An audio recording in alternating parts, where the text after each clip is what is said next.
Monday, the 18th of February, marked the end of a week-long campaign focusing on Teen Suicide Prevention Week. Throughout the week, the South African Depression and Anxiety Group raised awareness through school talks, online content, and Facebook Friday online chats. On Tuesday, the 19th of February, the Gauteng Department of Education released a statement in which a 13-year-old learner committed suicide after she had reported to her teacher that she was being bullied by her fellow learner. Today, Joburgtv News sat with a clinical psychologist in Rivonia to unpack a decision on the topic of teen suicide. Hi, my name is Cassandra Govender and I'm a clinical psychologist at The Couch, which is a psychology and psychiatry practice, and I'm here to talk to you about teenage suicide prevention. Teenage suicide is characterized as someone deliberately trying to end their life, and those people are typically below 21 years of age. The reason why this is so important to talk about is because we're having teenagers ending their lives at alarming rates in South Africa, and one in particular happened on Monday in Pretoria.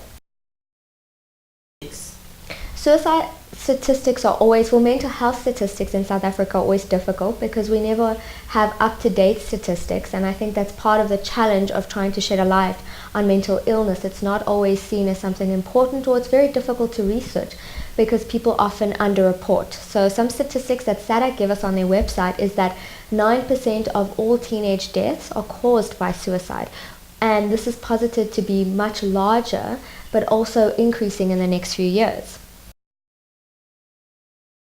From a parental perspective, what you want to be looking is any changes in behavior. Does your child start to withdraw? Are they no longer sleeping like they used to? Are there changes in their eating patterns, maybe in their friendship groups? You can often spot a teen that is no longer doing things that they used to. They've stopped their favorite sport. They're no longer watching TV anymore. They're kind of holed up in their room. From a teacher perspective, you want to look at students academically that aren't doing so well, that are socially, they're sitting alone at breaks, or they're not wanting to go to break time and wanting to sit in the classroom with you. They're coming to school very tired, those kinds of things. I think the first thing to do is to encourage a dialogue. It's very difficult for anyone to come out and say that they're feeling suicidal, let alone a teenager. I don't think they quite understand that their feelings need attention and it's that serious. So you want to open a dialogue and always check in with your child or your student and say to them, I've noticed some changes. I've noticed you're not eating the way you used to. You're struggling maybe at school, or you're struggling to sleep. What's going on? And ask them if they need help. They may not always disclose to you that they are not coping or they're struggling, but they might take your offer up to see someone. So the next thing you can do is refer them to a psychologist. That's usually your first port of call, even if it's just for an assessment. So I think your parents have to get quite used to, well, one, I think looking at physical signs.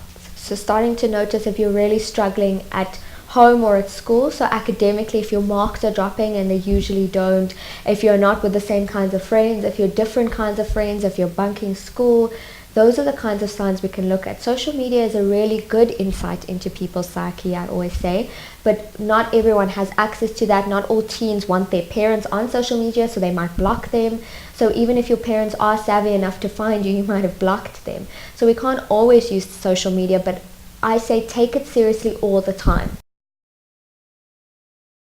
Well, this is a conversation that needs to be ongoing and needs to be happening all the time. I think we need to be having schools getting more involved in terms of running parental workshops or keeping the dialogues open. So very often things like bullying or difficulties at school, but also difficulties at home, there's a big interplay. So schools and parents are really in the positions to make interventions. Clinicians like myself are only called in at certain points, but we're not privy to those kind of things.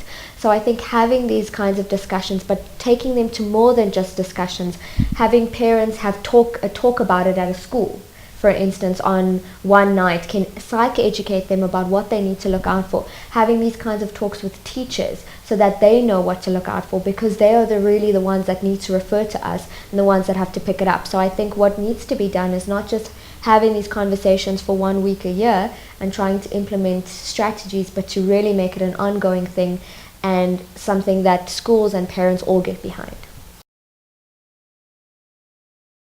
Also remembering that not all schools have psychologists and counselors, and whilst it's really important that we should have that, and on a government level we want them to provide that, realistically it's not what we have now. So we have to work with the systems that we have now, which really just encourages both education for teens. So another reason why we talk about this is to let teens know that if you're feeling suicidal, you need to get help, and it's okay to get help. It's okay to ask your parents or teacher to send you to a psychologist. So we want them to understand that they are needing help and it's okay, and what they're feeling is something we can help with.